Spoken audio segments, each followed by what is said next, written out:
thee. Let's sing in a soft way. Nothing is too difficult for thee. Nothing is too difficult for thee. Great and mighty God, great and counselor, mighty indeed. Nothing, nothing, absolutely nothing, nothing is too difficult for thee. Let's give God a bigger clap of praise. Lord, nothing is so difficult. Salamat sa mga kinabuhi niya karon. Mga igsoon, I was just informed by Pastor Manny that one of our brothers is admitted in the hospital this morning. Let us lift the name of Jesus and lift in prayer right now, Brother Boy Layaw, sa iyahang kahimtang balatihan karon nga nasa hospital. And I'd like to request Mami Tina to just lead a special prayer this morning, and then followed by Sister Nancy later to open us in our worship. Let us pray. Gracious and loving Father, we thank you so much for this wonderful time together. Thank you for gathering us today. Father, truly, you are great in power and nothing is too difficult for thee. Right this very moment, O God, we're lifting our brother, Lord. Brother Budong Layo, O God, is in hospital right now. Kung sa maniyang balatihan, Ginoo, sayog ang daan, Ginoo. Ikaw ang nagahimo ka ng O Diyos, kusa ang tanan na bahit sa iyang lawas ng kahibalo ikaw. Isa na yung sitwasyon ka o ng kahibalo sa ikaw. Lord, we pray that you will touch his body, O God. Na imo, O Diyos, na ikapon ang iyang lawas, ika sa iyang alimpuluhan ng ito sa napalapas sa iyang o walay malakbayan ini Ginoo ang claim. Healing, O God, kung kinalingon ka sa iyong mga pulong, that by my wounds and by my stripes you are healed.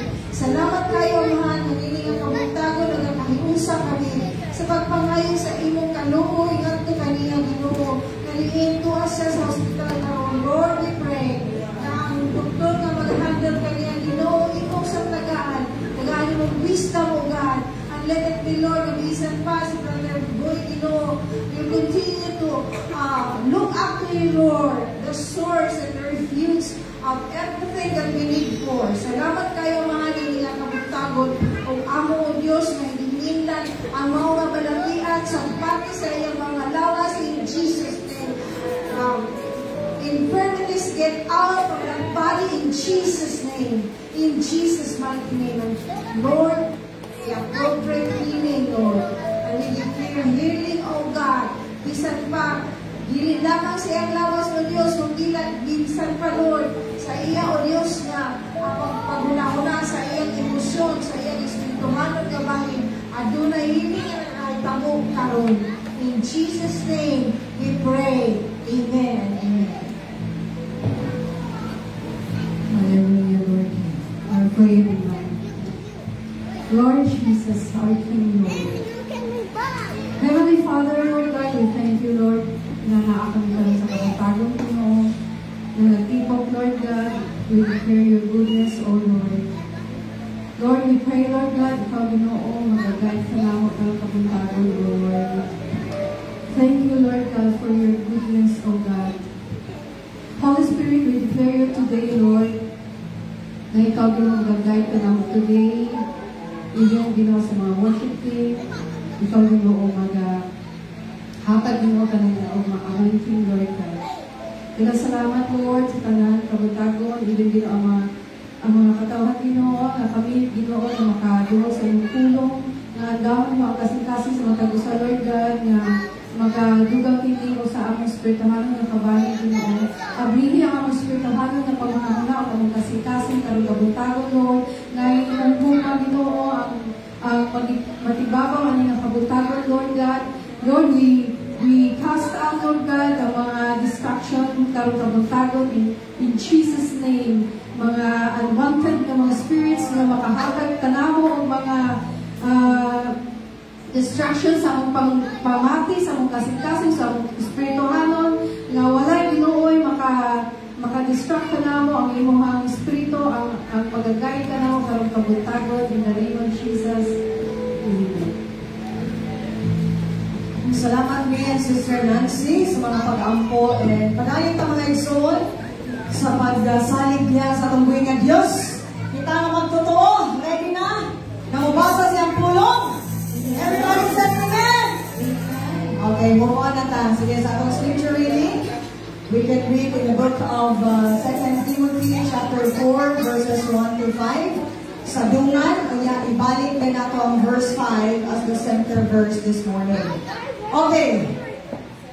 Ang tanan nga andam nga anak sa Dios makubasa siyang pulong wingon og amen. Okay, ready? Let's read together. Verse 1. In the presence of God and of Christ Jesus, who will judge the living and the dead, and in view of his appearing and his kingdom, I give you this charge. Preach the word. Be prepared in season and out of season. Correct, rebuke, and encourage with great patience and careful instruction. For the time will come when people will not put up with sound doctrine. Instead, to suit their own desires, they will gather around them a great number of teachers to say what their itching ears want to hear. Or they will turn their ears away from the truth, turn on one side to meats, but you keep your head in all situations, endure hardships, do the work of an evangelist, discharge all the duties of your ministry. Again, gusto na ito ay son, verse 5. But you,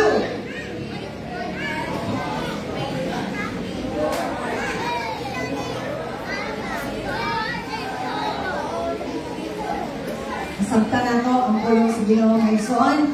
Amen. Are you ready to praise God? Amen. Ready? With energy na ato ihatod na lang sa Ginoo kay nahurot atong energy karong sinahuna sa akong trabaho, negosyo, paglaag, pag-eskwela, o pag-ministry magyod, hurot. But with God, all things are possible. Imposible na pagtao. But this morning, let us sing and shout, all things are possible. All things are possible. With God, all things are possible.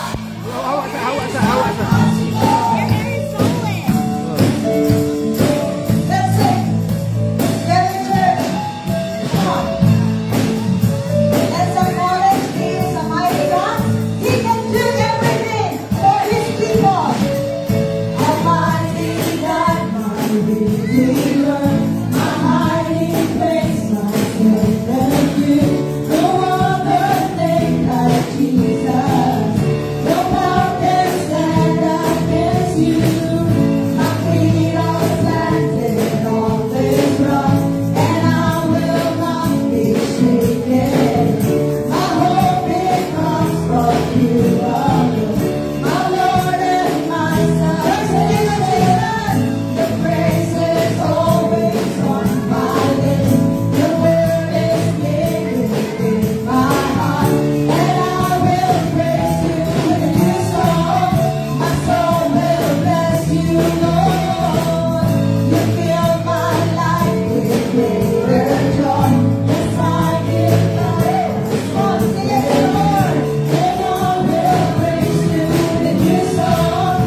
And we invite everyone to be quiet this time in a deeper place because God is here with us.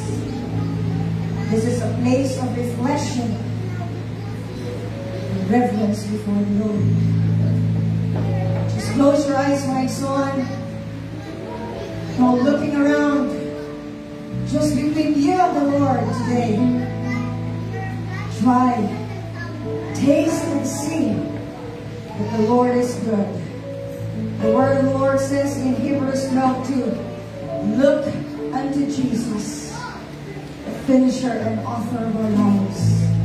Whatever burdens that you're looking in your lives, crush the spirit, even pride and greed, whatever it is that doesn't belong to the Lord, just say, yes, Lord, take it from me.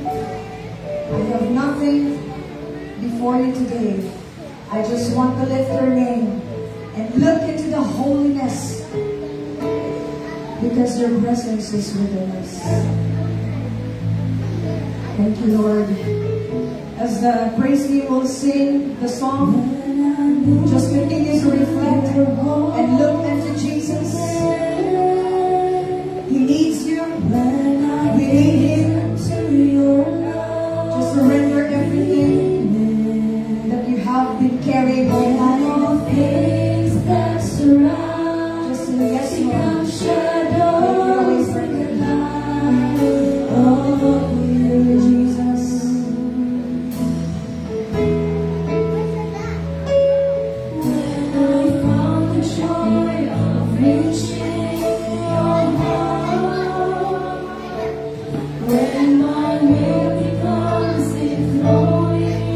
Jesus.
Look to the Lord in His holiness right now.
because of so many structures.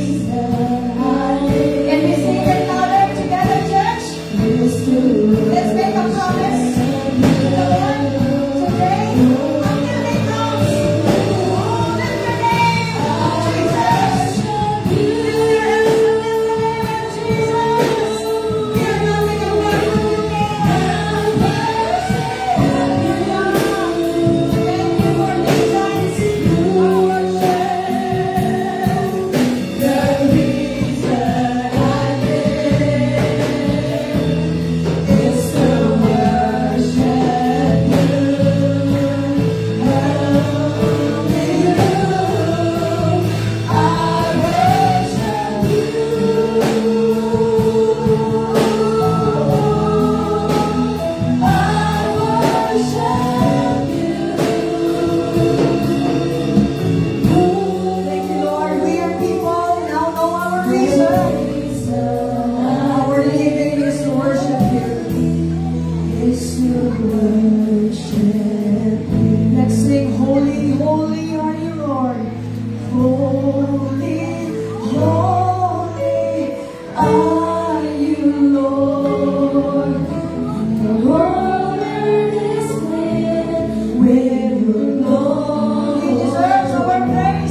Salamat sa imong presensya nga nabati sa mga kanisa.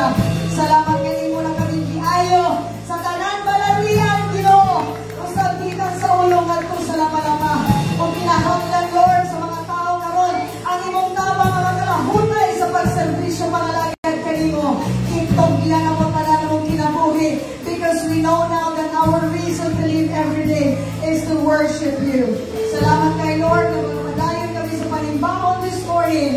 Nga dunay kalipay kaalam, kadaungan, eno sa papasalamaton, nakasing-kasing. Tanan, among gibalik ang dugo, gigimaya, ginadamang sa ngalan ni Jesus, urang tanan, Hillside Assembly of God Church, magaingong kusog, magapaglingkod ang tanan, ng mga buutan.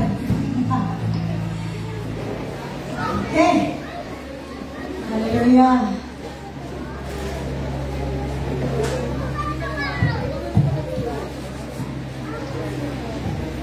Ready na ba? Handa mula sa mga pulong sa inyo ang tumatungog this morning? Sige. Karon that God has refreshed us sa iyang power, sa iyang presence, o sa mga pag-ampo individually, nakakita ang Ginoo mga igsoon sa inyong kasing-kasing. Nakabasa siya sa inyong una-una. So karon, gamiton na ito tanan abilities para kaniya to hear the word of God. Be blessed mga igsoon. Dining na rin siya ang introduction. Ato na taong tawagon, pinakabata na ito mga igsoon. Pastor Nilo, na magdala sa mga pulong niya. Tagana mo, pusok na bangka, kay pinakabata.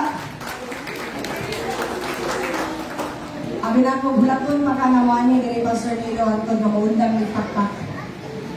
Okay, God bless you, Pastor. Pinakabata o pinakaki. By the way, I will be 83 years old this coming November 3. Yeah. Yung bata ang yapon. Pagmuna-muna. So, maayong punta ng ngayon sa on.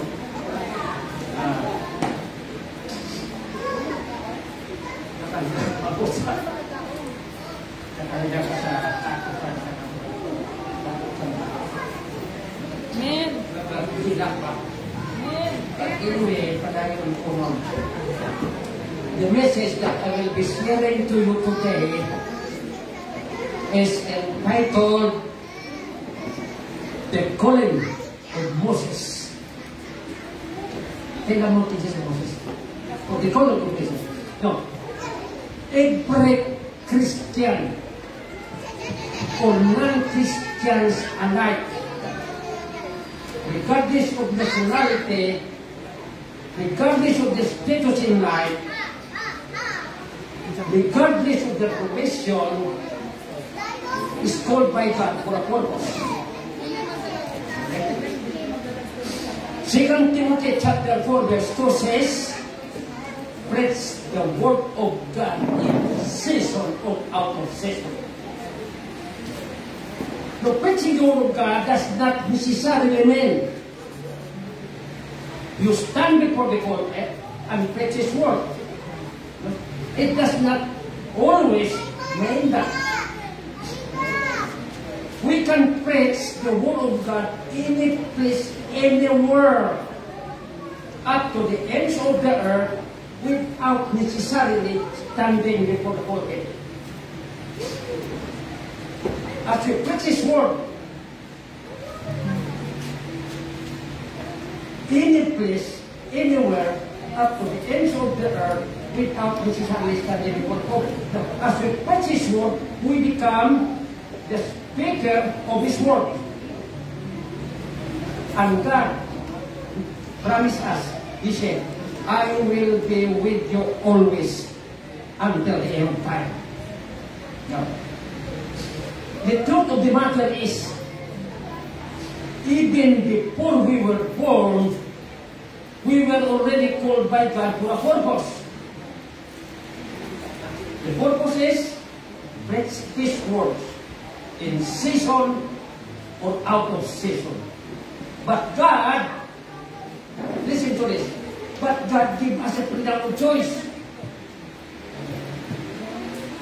He gave us a freedom of choice of human will to obey or to disobey our calling.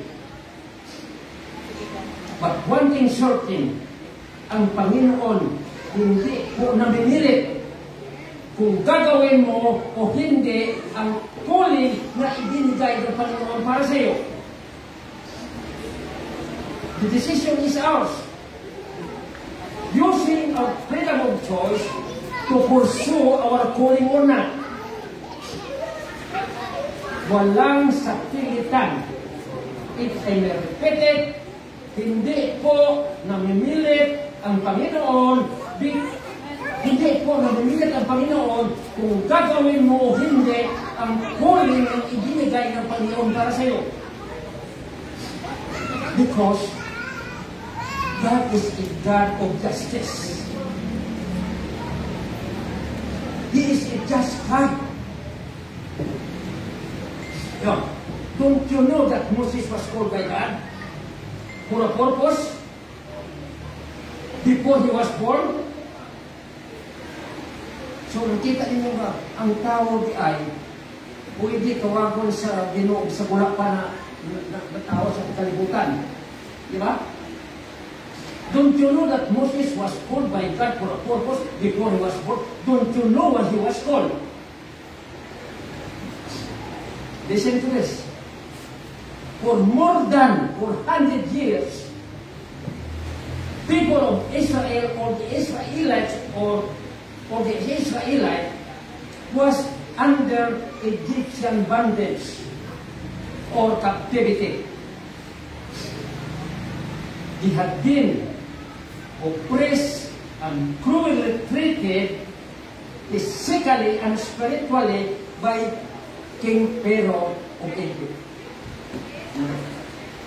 They have been praying and crying and weeping to save them from oppression and slavery. An oppressed Israelite wanted to worship their God with independence and freedom. But there's a word back.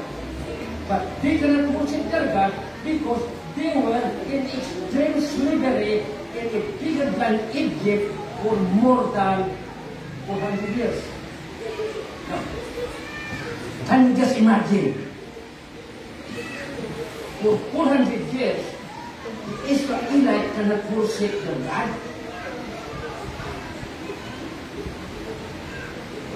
Can you just imagine? For 400 years, the Israelites cannot worship their God. As the Diyos ko, as their way of life, because of extreme slavery, what would the Israelites feel? Perhaps the Israelites felt there is no God. Perhaps God is just a product of their carnal mind and imagination. Because if indeed there is God, whom they said a good God, why He did not rescue us from oppression and slavery? Now take this personally as if we are in this question of Israel. Can you just imagine if somebody so powerful like King Pharaoh won't allow us to worship our God with independence and freedom, and oppress us, and cruelly treat us physically and spiritually? What would we feel? Perhaps we feel abandoned by God. Perhaps we feel God is sleeping on us all alone. Natutulog ba ang Diyos? So after 400 years, what happened? God granted their prayers from oppression and slavery. Itubag sa Ginoo ang ila pag-ampo human ang 400 ka tuig. The question is, why it took God 400 years to rescue the Israelites from oppression and slavery? Why? To the Israelites, 400 years is too long. About 5 to 6 generations. But to God, 400 years is still on time to grant their prayers and rescue the Israelites from oppression and slavery. Although it took God 400 years to rescue the Israelites from oppression and slavery, but it's still on time. It's still on time. God is the owner of time, not us. He created the time according to His plan, according to His purpose, and to His vision. So therefore, He has a prerogative, He has an exclusive power when to use the time. He is in control of the time. He used the time according to Him, not according to us, not according to our expectation. Okay? So what happened after 400 years? God called Moses to rescue the Israelites from oppression and slavery. Now to us, 400 years is too long. But to God, 400 years is still on time to rescue the Israelites from oppression and slavery. He never get late. He never delayed. He is always on time. He is a God of timing, precise, accurate, and free from error. In other words, perfect. When Moses was called by God, Moses didn't know he was called. And why he was called? Because Moses is not born yet. Ano na yung Ginoo ba? Isang wala pa ka na tao, hindi ka na tawakon. Diba? He's not born. Don't you know that Moses was called by God? Because Moses is not born yet. Human mind has this question. Lord, daghang Israelite sa panahon ni Moses, ngano si Moses man gayon ang imo gitawag to rescue Israelite from oppression and slavery. Lord, wala pang ganang tao si Moses na Lord, imo na gitawag. Okay. Pwede ba na siya? Pwede siya, Lord.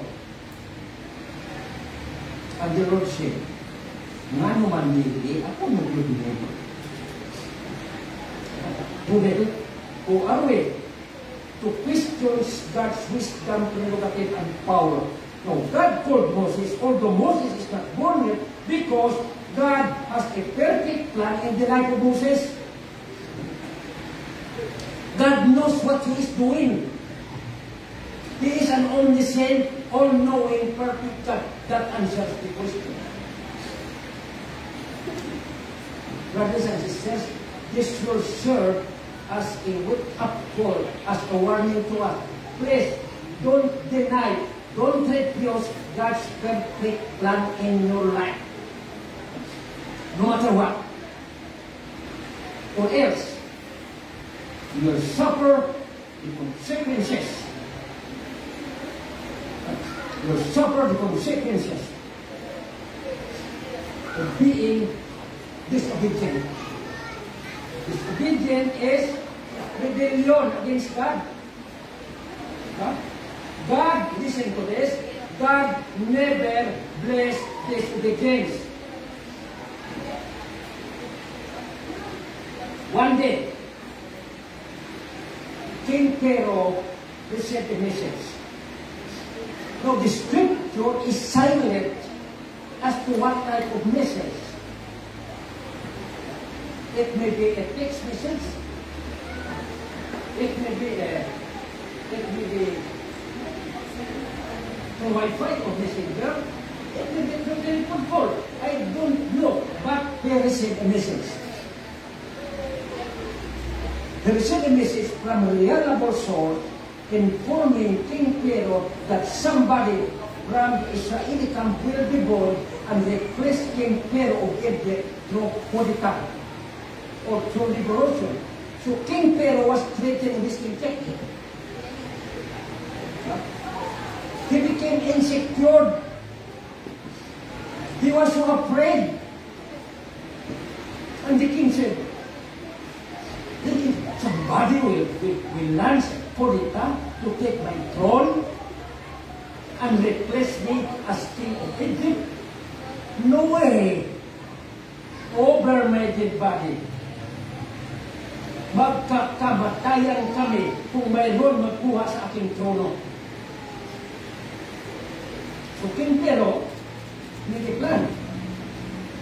He made a plan to counter, to stop this threat of Poditan. This is what I am going to do. I will sign a decree. I will do a party. I will invite all the Israelite mothers to bring their baby boys to my palace. The mothers were so happy, excited, and proud, being invited by the highest position of the land of the King Pharaoh to bring their baby boys to the palace, which they do not have been before. So very beautiful palace. Now this is besides the point. Listen to this. This is my story. This is besides the point. Who of you went to Malacanang Palace? Huh? Who of you went to Malacanang Palace? Nobody.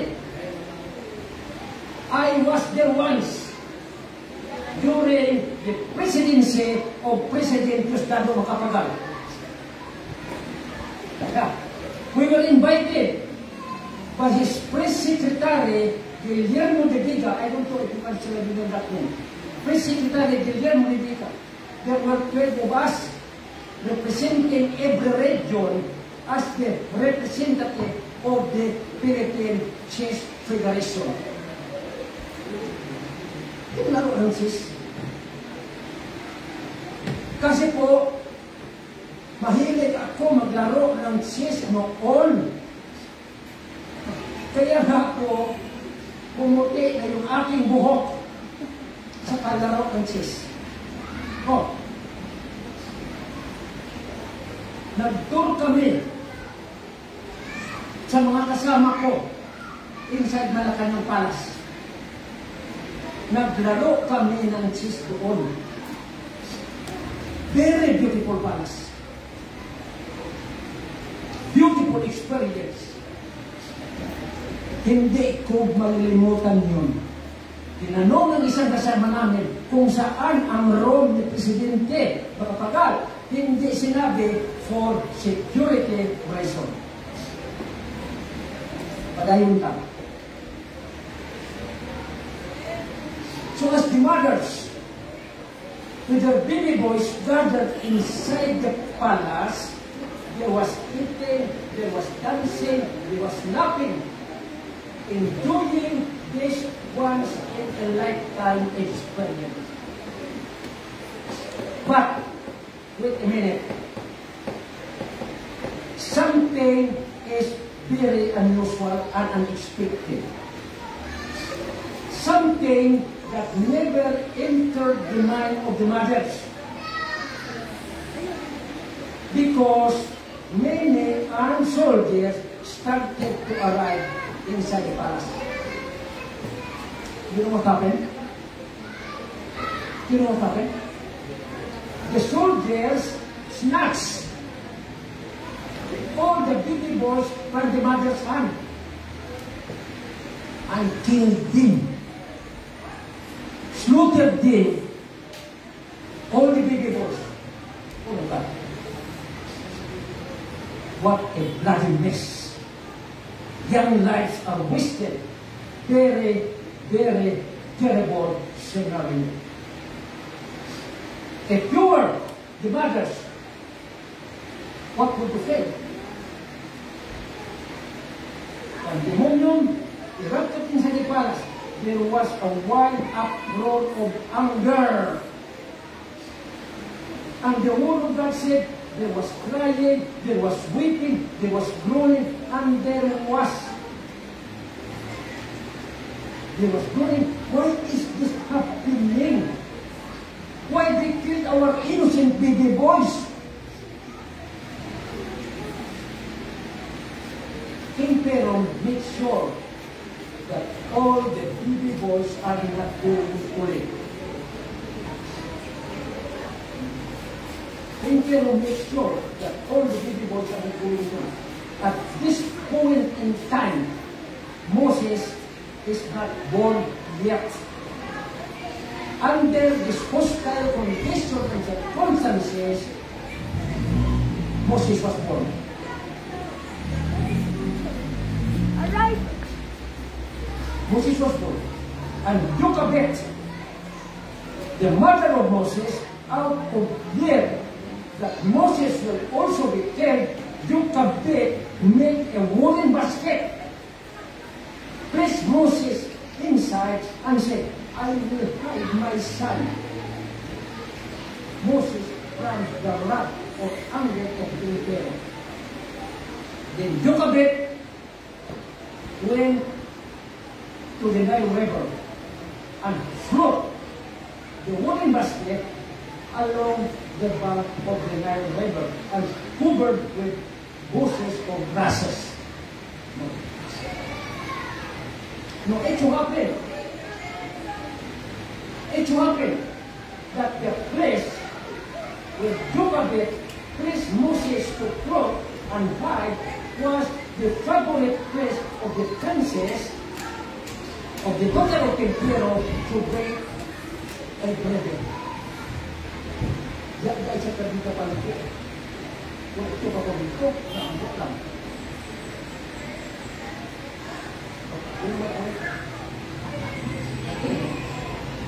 So here comes the princess to bed with all her maid servants around her and a platoon of security personnel to protect the princess from possible harm and force if that princess would transfer. Now the distance between the clothing basket with Moses inside and the spot where the princess supposed to take a bath is just a local distance. So the chances that the clothing basket will be seen or discovered is a very, very near possibility. Now, if you want to looking at this scenario, what would you feel?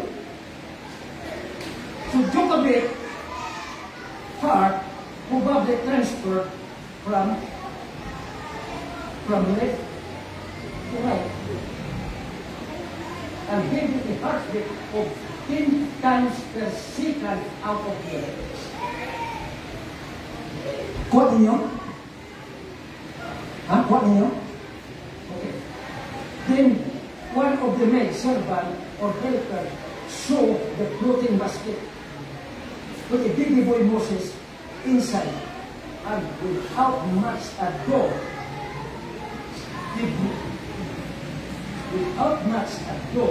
the maid servant brought Moses to the palace.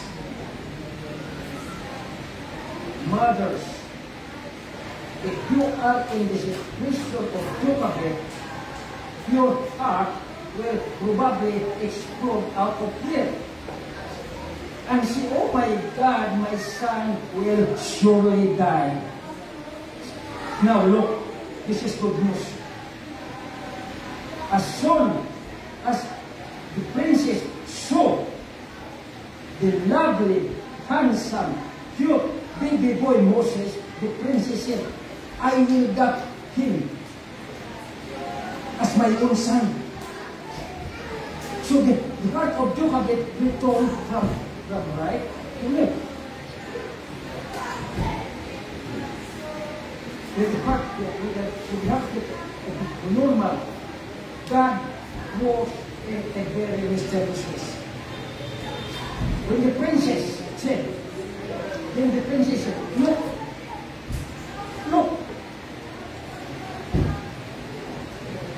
look for a nurse to take care of this boy. So they look around, and Jochebed, who was hiding nearby, intentionally showed herself. The princess said, are you jobless? Yes, I am jobless. You want to take care of this boy? Yes. How much is your desired salary? You want cash advance? Are you free from any sickness whatsoever? Because we said, I am not after the salary. I am free from any sickness.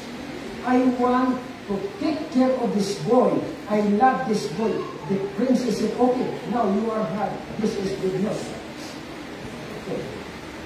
The princess didn't know that Jochebed is the real mother of baby boy Moses. He went back to the palace.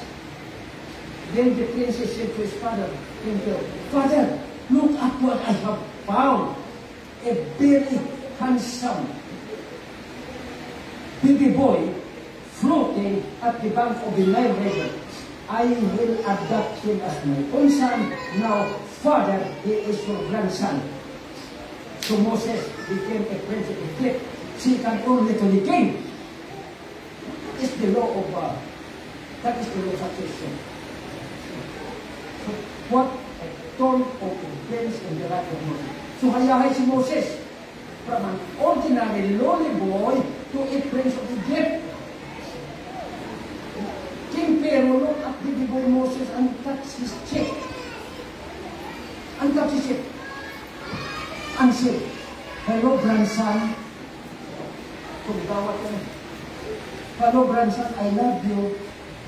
Si Moses, baby pa, dili pa man siya makasulti. He just smiled as it said, hello grandpa, I love you too. Okay. Now tell me, if God is with you, who will be against you? The most important thing is we are at the side of God. And if God is with us, who will be against us? This is one of the patterns of expression or plan in the life of every believer like you and me who believe God. That is why it is very important for us to submit the plan of God in our life. Do not separate from His plan, or else you will suffer the consequences of separation from God. Moses lived in the palace for 14 years. Within this 40 years period, Moses was nurtured by the princess, teaching Moses about the pagan God, this nonsense God, this false God, this man with God. But at the other side of the coin, Jochebed secretly teaching Moses about the true God, and nurtured with wisdom, knowledge, and understanding about the truth of the words of God, the God of Israel. So the influence of Jochebed as a mother in the life of Moses was very, very strong. That is why Moses believed a true living God to his mother, Jochebed. So after 40 years of living in a very comfortable, happy life inside the palace, the calling of Moses was activated. You know how it was activated and put into action? Listen to this. One day, an Egyptian and a Hebrew man were fighting. Moses, being a Jew, with the heart and mind and blood of the Jew, sided with the Hebrew man. He sided with him. So blood is thicker than water. For one reason or another, Moses, without any malicious intent, killed the Egyptian. So, what came in the heart of and mind of Moses was a fear that the King Pharaoh knows that he killed the Egyptian. King Pharaoh presumably will also kill Moses. After all, Moses is only an adopted son. There is no blood relationship between King Pharaoh and Moses. So what happened? Thousands of years have passed until today. The Egyptian and the Israelites still not in good terms. There is no diplomatic relation between these two countries until today. After Moses had intentionally killed the Egyptian, Moses fled Egypt at an instant without knowing where to go. He was homeless. Once as a prince of Egypt, he lived in a very comfortable life, nice life, luxurious life, happy life, with his mother living in a king's palace. No, he don't know where to go. He don't know where to take shelter without a home. Without a home. Moses became a vagabond. You know what is vagabond? What is vagabond? A person moving from one place to another. Mga vagabond. He became an NPA. Not no papers are there, but no permanent address. At ikaw ni Moses sa wilderness, lukos na yun. Lukos sa pumahaw, lukos sa panikot, lukos sa panihapon. Kulay snack. Kung naamang galing snack, lukos na tiyapon. Oh. Pero, matingala ka. Kung ano nanambok si Moses. You know why? The grace of God is enough and sufficient to those who love God. Kung oras binuhisoon, dili ko rin pasagdan. Sumala, na abaday, karga Kristohano, na namatay sa butong. Wala. Kung kinsa, pagdi anak ko.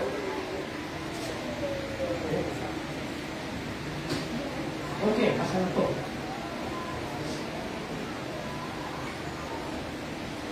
Kung oras binuhisoon, dili ko rin pasagdan. Sumala, na abaday, karga Kristohano, na namatay sa butong. Wala. Tubuon ko ang ako pagkapastor kung naa ng galit dahihard na Kristohanon na namatay sa buto. Pagayon ka. One day, when Moses was walking at the backside of the wilderness, in up direction, all of the sudden, he saw a burning bush that attracted his attention. This was the first spiritual experience of Moses. So Moses, do you know what is burning bush? Kaya ba sa lasang, nagasiga lang sa sagbot, hindi lang sa siga, di lang makalong. Wala ka malong, hindi siya napasigaan. Burning bush. Not George Bush. Okay. So Moses, out of curiosity, sped a little closer towards the burning bush. So he would look to examine. He found out that the burning bush is not being consumed. Then he heard the voice of God said, Moses, take off your shoes, take off your sandal, because it's the holy day. Because Moses, because for the ground you are standing is the holy God. That voice was the voice of God.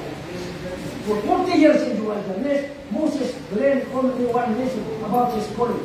There were only 4 word sentences. Let my people go. Let my people go. But with me, there's a problem. Moses cannot go back to Egypt to give his message. Let my people go. If you could still recall, Moses killed the Egyptian. So added to this problem, Moses had escaped the prison. Si Moses ay mga igsoon.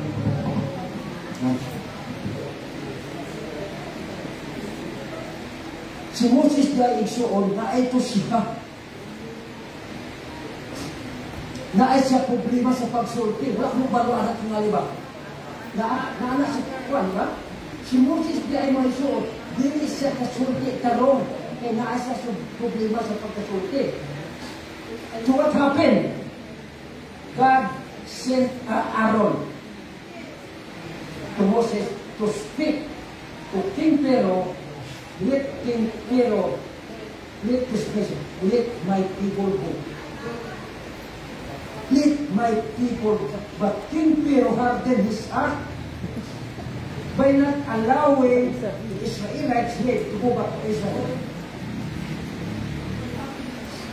Okay. What happened? God sent 10 plagues to Israel. Kung ano mo ang side plagues? Sabi niya saya, ang plague.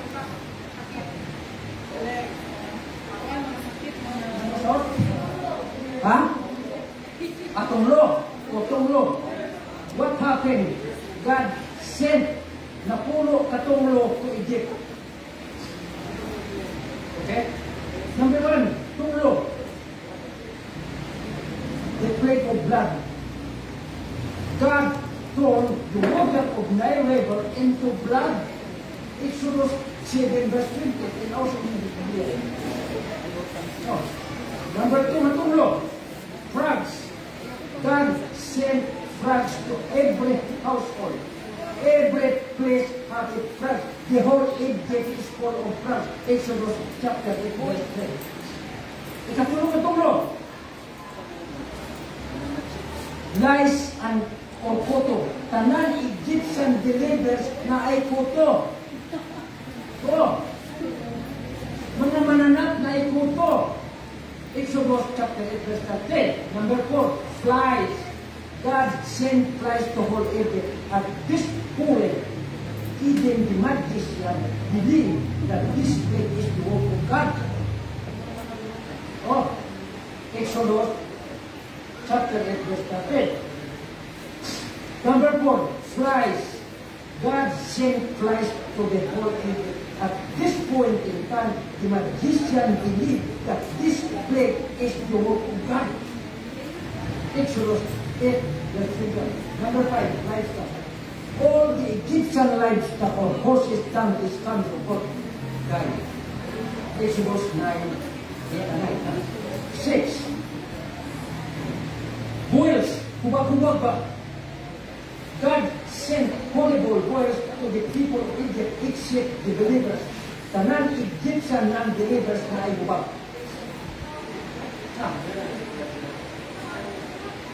Ito, man the believers, natubuan sa hubag. Tino na. Dili sa doon na sabot na po. Tino na hubag. Dili makatubig sa Kristan ako ang to dito.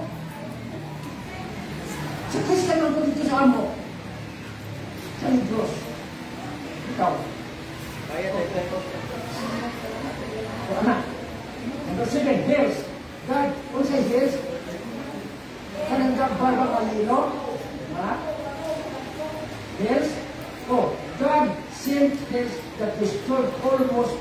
all the clans of Egypt. Exodus 7:13. Number 8. Locusts. God sent locusts to the whole Egypt. Exodus 10:12. Darkness, number 9. God sent darkness to whole Egypt for 3 days. Exodus 10:21. For 3 days, Egypt is in complete darkness. Number 10. Death of all firstborn baby, boy, and cattle. Exodus 11. Pharaoh's heart, listen to this. Pharaoh's heart hardened every time the plague came. But on the 10th plague, Pharaoh's heart softened because Pharaoh knows and believes that the 10th plague will bring death to all the firstborn baby boy and the firstborn livestock and animals. So what happened? At this point in time, Pharaoh changed his mind and softened his heart and ordered his army to let all the Israelites go back to Egypt. That's good news. That's the welcome to Pharaoh. Pharaoh said, okay, you can all go. The prison is yours. I don't want to see your face again. You are good as nothing. Go, don't come back. So at this point in time, Israelites also changed their mind. And their heart also hardened. They do not want to go back to Israel unless King Pharaoh returns back all the gold. Now, King Pharaoh said, okay, you get all the gold. It is all yours. Get anything you want as long as you go. You are the boss of the king. The Israelites took advantage of the situation. They hurriedly went away with all the gold. As a result, made Egypt totally economically bankrupt. What happened to Pharaoh? Pharaoh had a weekend. Nakamata siya ba? And came back to his senses. Why he gave back all the gold? He said, we are bankrupt. Egypt is bankrupt. We have no more gold. So Pharaoh hardened his heart again and ordered his army to go after the free Israelites to get back the gold. As the freeing Israelites is nearing the Red Sea on their way to Israel to escape from the pursuing Egyptian army, one of the Israelites reported to Moses, Moses, the sandstorm is coming. Moses looked up from afar. He stands and said, those are not sandstorm. Those are dust storm. Abubak, dust storm came from the horses of the pursuing Egyptian army to get back the gold and surely slaughter us and kill us all. As soon as the Israelites heard the news and spread like wildfire about the pursuing Egyptian army, they panicked. Oh my God, they will tell us all, how about our family? Listen to this. Listen to this. If you are in a state of panic, you are making the situation worse and worse and worse. The best solution is don't panic. Pray to God. Trust God, obey God. Ask wisdom, knowledge, and understanding from us. These are the cure to solve your problem. Hallelujah. Then the Israelites took Moses with anger and their heart. Moses, you bring us to the place that is said only to be slaughtered by the Egyptian army. Moses, look, there is no way to escape. There is no way to escape. On our front block, there is the Red Sea. On our left block, there is only high mountains. On our right block, there is also high mountains. On our back block, there is a pursuing army. Moses, where will we go? There is no way to escape. The Egyptian army will surely kill us. This is your look, Moses. Moses said, don't worry. Relax, be calm. There is a way to escape. The upward look. Nasabtan ninyo? The upward look. Moses. Nalimutan mo ka ako ang concept na lang siya. Focus. The upward look. Moses is pointing his hand towards God in heaven. Moses has a big and powerful God that he can depend on 24 hours a day, 7 days a week, and 365 years a year. Moses prayed to God. He prayed to God, Lord, please help my people to get out of this very dangerous situation. We are in this place, desperate and helpless. Lord, what shall I do to save my people? Lord, surely He will kill us all and get all the goods. Bakit ako mga? God answered Moses' prayer. Not after 400 years, but on time. God said, Moses, what is that on your hand? What is that on your hand, Moses? Moses said, Era, pastor ba na ba kayo? Ikaw na? Asong God. What is that on your hand? Moses said, I heard the Lord, brothers and sisters, if you try to have a good look, this rod, it seems no use at all, very, very insignificant. But God said, Moses, stretch forth that rod towards the Red Sea. And you know what happened? Then a miracle happened. The water of the Red Sea divided into two. Showing a dry land in between two parted waters. God said, Moses, let your people walk into the dry land. All the Israelites walk into the dry land until they reach the other shore. Okay? As soon as the last Israeli reached the other shore, and the Egyptian army was pursuing them, reached at the middle of the dry land, God said again, Moses, put down the rod. Put down the rod. And the two parted water closed in. And all the pursuing Egyptian army went back under the water.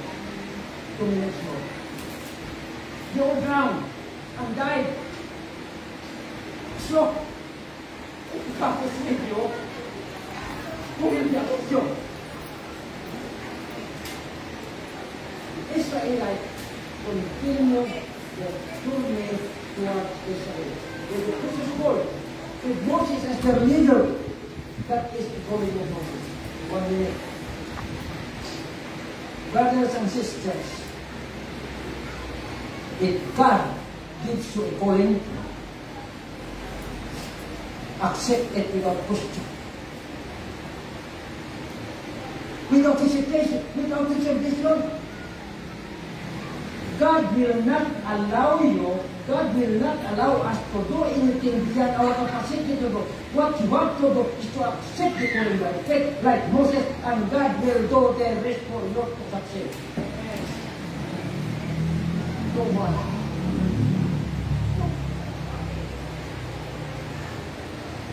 What happened? Mga Israelite, nag-abot sa Israel. That is the calling of Moses. Mga isoon, if you think you have a calling from now, do not hesitate to accept it. Ako, very short testimony. Dito ba sa Negros, sa Kristan ng dito. Sa Kristan ko pare for 6 years. Last year ko, First year, second year, third year, fourth year. Eskwela pa na. Pag umanisa, pangumpul simbahan, panilhig, manlindo, hindi naman ito sa eskwelahan. Ang akong seldo, abing na pila. 200 man, 200 a week. Pero, kanang out of 200, ako manakuhaan pamasahe back and forth. So, pila na lang nabilin? 160 na lang. Muna nga ako gasto, pangot ko dito, ano ko? Pangot ko. Nasa ko, ano? Isog ko. Halos dinigali kong pag-graduate sa school na ito, kahit kulang ko sa'yo ako kwak na. Akong mama mo na trabaho. Kamu kay Saligan. Ano? Abot ng, sa kamera, sa basakan. Namang buwan niya kami ibay harap sa munang amog nila. Amo na nila, suporta sa akong football niyo. Ako, wala na akong papa. Ako, papa, namatay ko at age of 1 year old. Nakinsay ko sa ligat, wala. That's it. Salamat mo na isuon. Thank you.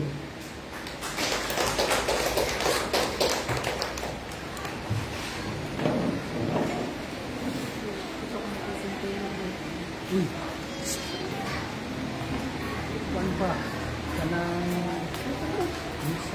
kasi una dito.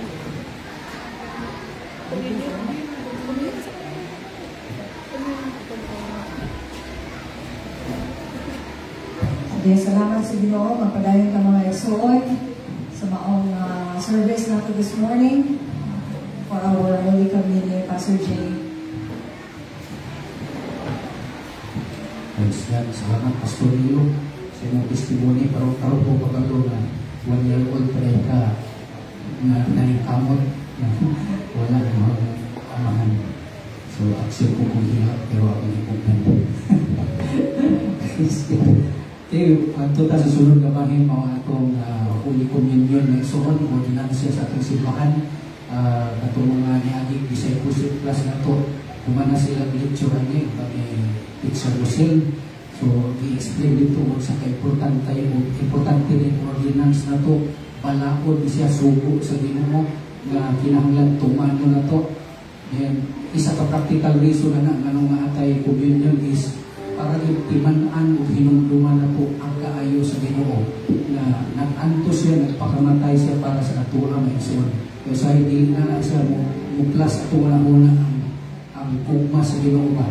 Ang iyang pakamatay dito, instead kita o takto, kaya kita may makasasala. So, iparimember it sa atuang sa buwan sa amang lang ngayon, simbahan na nibuhat ani kadasimana yun. Kadasimana dito, kay amot lang ano kang kadasimana ng buhaton, masin siguro dali makalimot ang mga membro ba sa buong mas Ginoo. Pinakoy basahon ay igsuon pulong sa Ginoo diri sa Mark chapter 14 verse 22 to 25 nagayon ang pulong sa Ginoo. Mark 14, 22 to 25. While they were eating, Jesus took bread, gave thanks and broke it and gave it to his disciples saying, "Take it, this is my body." Then he took the cup, gave thanks, and offered it to them, and they all drank from it. "This is my blood of the covenant, which is poured out for many." He said to them, "I tell you the truth, I will not drink again of the fruit of the vine until the day when I drink it anew in the kingdom of God." Praise God. Akong yangyo si Brother Will lagi akong manawdaog ani maghawid sa atong upa. Yung si Sister Bridget, napaka si Sister Bridget at marap. Pwede naman ka na ito i-assign sa atong mga discipleship students na to. Pero wala pa man sila ka-graduate. So, sige lang, kanina lang sa ito, mga legendary na to, na mga workers, mga ministry workers, altar workers. Praise God. So, atong andamon, atong kagalion, I know, sa pagsugod pa lang sa atong panimbahon, na ngayon nagtagpasaylo sa Ginoo. So, sa mga alawito na to, may mga forgiveness, asking for forgiveness sa Ginoo. Kaya di pwedeng mulit niya ka rin mo hawid o mo inom ka aning kupa o kaon ka ni bread na wala ka na may pasaylo sa Ginoo kay ingon ang pulong sa Ginoo akong balikon sa tungkay ng panahon na akong na-remind dito pa kung wala ka na kapangay pasaylo sa Ginoo nga mo inom taani mo kaon taani isa ni sa hinungdan magkasakit-sakit kita so mo nang need yun mangayo di ka pasaylo una before di mo na siya i-take na igsoon asking forgiveness from all the things na nakahugaw sa atong kalag sa Ginoo. And do not forget na igsoon unsa na siya kahugaw, unsa na siya kapula na sala na igsoon pasayloon kita sa Ginoo basta mangayo lang kita pasaylo. Praise God. Sadyang magpila ta karon ato ning awiton na igsoon na awit at the cross of the cross. Praise God. At the cross, where I first saw the light and the burning of my heart rolled away. It was there by faith I received my sight, and now I am happy all the day. At the cross, where I first saw the light and the burden of my heart rolled away. It was there by faith I received my sight, and now I am happy all the day. At the cross, where I first saw the light and the burden of my heart rolled away. It was there by faith I received my sight, and now I am happy all the day. At the cross, where I first saw the light and the burden of my heart rolled away. It was there by faith I received my sight, and now I am happy all the day. And now I am happy all the day. Sister Bridget, kung pwede mag-ampo sa atong palaang panahon. Apo ka, Ginoong Diyos, salamat ka inyo at mas amang Panginoon. Salamat sa inyong dako na pagigugma sa mga sa Ginoon. Salamat Ginoo na bisigla kami Ginoo sa inyong kamatayon ng adlaw. Salamat na ikaw mamatay dito sa cross tungod sa among mga sala, Lord. Salamat kayo sa kapasayloanan Ginoo. Salamat Ginoo, hinuan mo kami piniagi sa inyong humingi.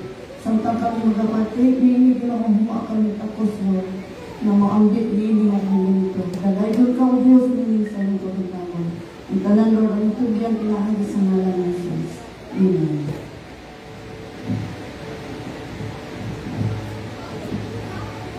Ginong Diyos na ako sa Lord na mong kalipay hindi ang Ginong Pagkakang.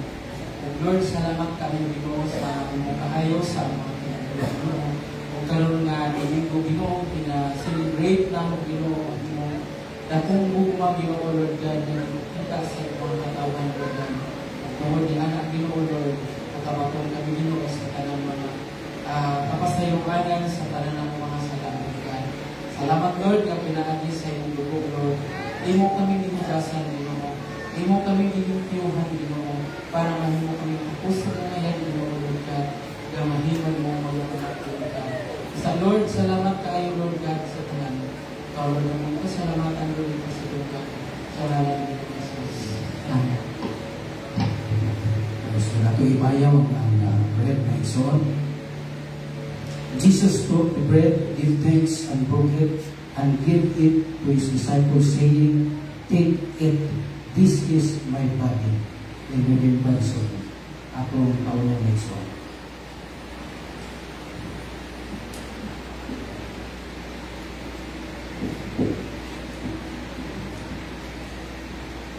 Then he took the cup, give thanks, and offered it to them, and they all drank from it. Atong uno sa buhay.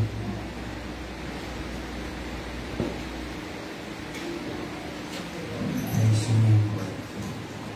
Ginoo, salamat sa dakong ugma na imong ihatag ka ng 2,000 years ako pa rin. Hantod karon nagpabilin ang imong ugma na nagahawid sa among mga kinabuhi. Tapos ka din. The sin is so worthy is the Lamb. Thank you for the cross, Lord. Hallelujah. Thank you for the cross, Lord. Thank you for the price you paid, bearing all my sin and shame. In love you came and gave amazing grace. Thank you for this love. Thank you for this love. Sa kadakop sa mundo ng Diyos. Thank you for the peace.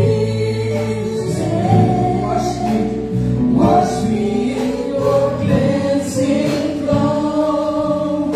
Now all I know, your forgiveness and embrace.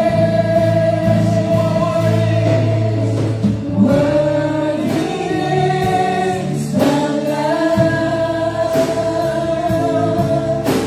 seated on the cross.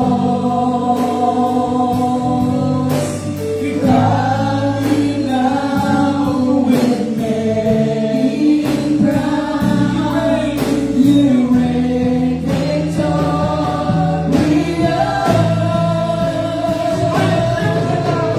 High and lifted up, Jesus, Son of God, lifted on heaven, crucified.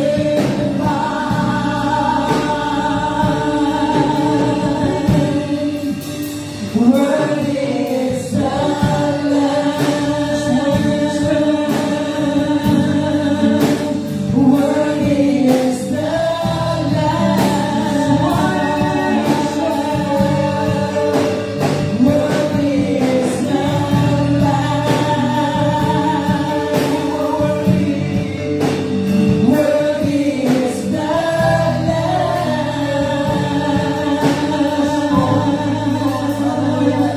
We give you the glory, the praises, and the honor. In Jesus' name, Amen. Hallelujah. Proceed ka sa gift. Okay, so proceed ka sa giving next one. Pwede mo makapanglingkod. I know, iandam na ninyo sa pato pa lang ang inyong mga paghatag niya sa Ginoo. And I want you to be reminded sa pulong sa Ginoo next one. Hallelujah. 2 Corinthians chapter 9, verse 7.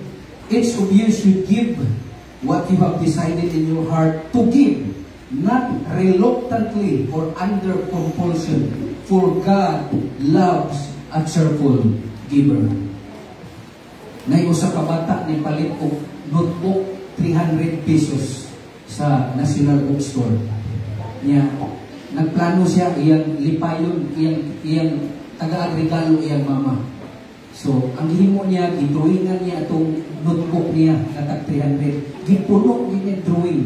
Dito, bisakon sa mga drawing. Basta drawing. So, pag Mother's Day, may isuon, gihatag sa mga bata ang notebook na nag-drawing. Gidawat sa mama. Pag dawat sa mama, giablihan, nihilak may isuon ang mama. Dili tungod sa presyo sa notebook na tag 300 pesos. So, dili nihilak siya tungod sa effort, tungod sa time, sa sacrifice, sa pagkamag-una-hunaon sa iyang anak tungod atong mga drawing.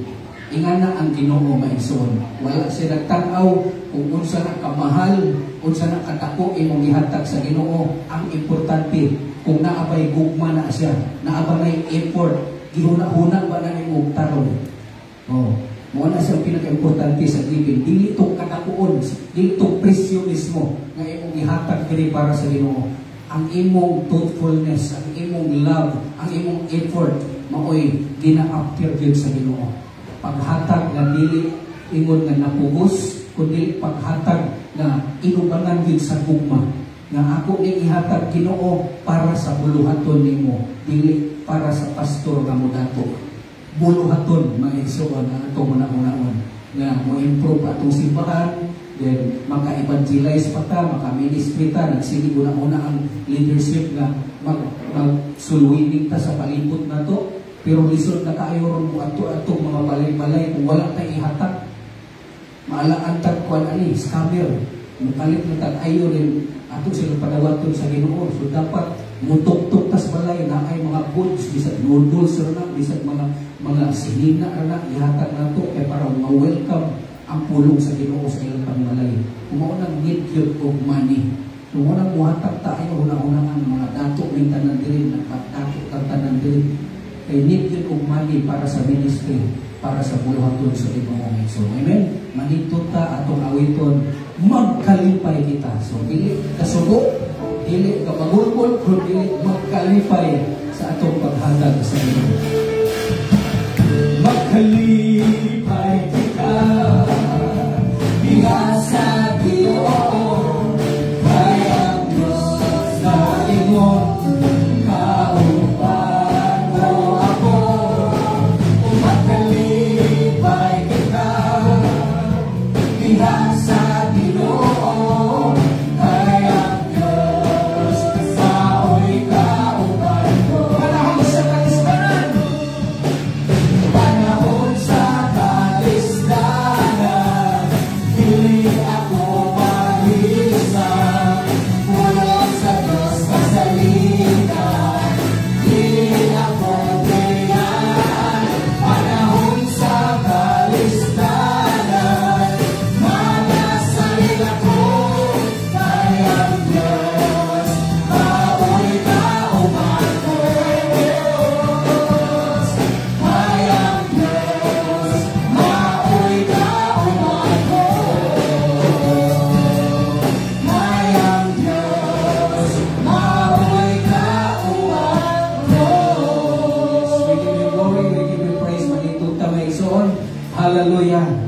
Amahan nga langit nun, salamat kayo sa imong tabang sa matag usa kanamo sa tanang area sa ministry niini nga simbahan sa pagsugod pa lang hangtod karon Ginoo.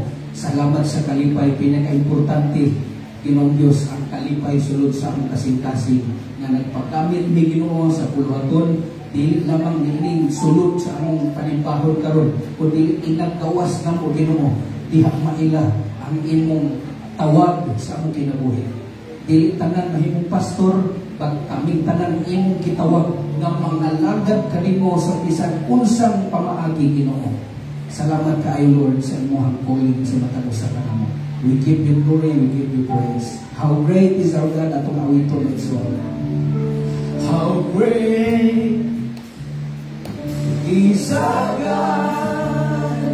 Sing with me, how great is our God. And all will sing, how great is our God. Then sings my soul, my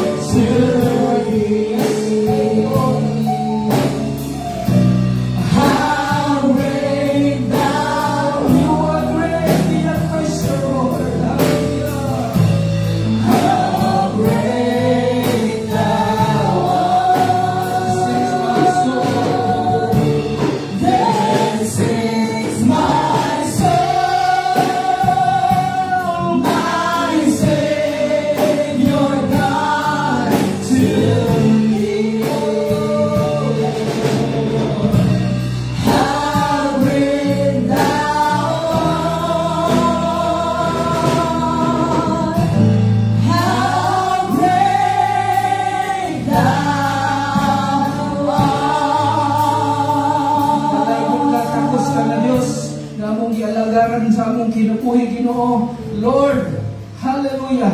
Ang imong pulong nagahatag og kinabuhi kanamo. And let that words, Lord, magahatag og kaayuhan kung unsa may mga daot sa among lawas, mga daot Ginoo sa among kalag, Ginoo. We proclaim your words, Lord, na ang imong pulong adunay takos ug dakong kahon, Ginoo, magapamuhat ug matalag sa among utang sa among kinabuhi nga wala namo Ginoo gitahom, wala namo hunahunaan. Salamat, Lord, sa kahon sa imong pulong, Ginoo. Magkawas kami nini nga simbahan, ginapos Ginoo sa imong balang Espiritu Santo o pinutos Ginoo sa imong hamil nga dugo. Wala si bisan kinsa makahilabot sa imong mga anak, Ginoo. Mudanag ang kahaya, Ginoo, sa among mga palibot, pinaagi sa imong kahaya mo himaya nga gihatag sa among kinabuhi. Lord, help us na mahimong influensya, good influence sa ubang mga tao, ug di kami makakompromise bisan kamay lang, Ginoo, sa buhat sa nautan. Tabangin ni by the power of your Holy Spirit, Lord, muhayag, Ginoo, ang imong himaya sa tibuok kalibutan. In Jesus' name we pray. Amen. See you Sunday and God bless my soul. Thank you for coming. Leadership meeting, just stay with us. It's impossible.